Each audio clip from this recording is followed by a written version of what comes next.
যে নামে ডাকি সেই নাম ধরলে হবে। হ্যাঁ হ্যাঁ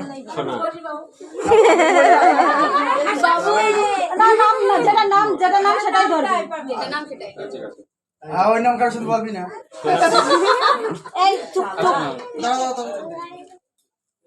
ফ্যামিলি আজ থেকে তোমার ভাত কাপড়ের দায়িত্ব নিলাম। তিনবার বল। খালাটা তিনবারই দেবো। ওরকম থাক, ওরকম বলতে হবে তিনবার। হ্যাঁ ধরে তিনবার বলতে হবে। ফ্যামিলি আজ থেকে তোমার ভাত কাপড়ের দায়িত্ব নিলাম। ফ্যামিলি আজ থেকে তোমার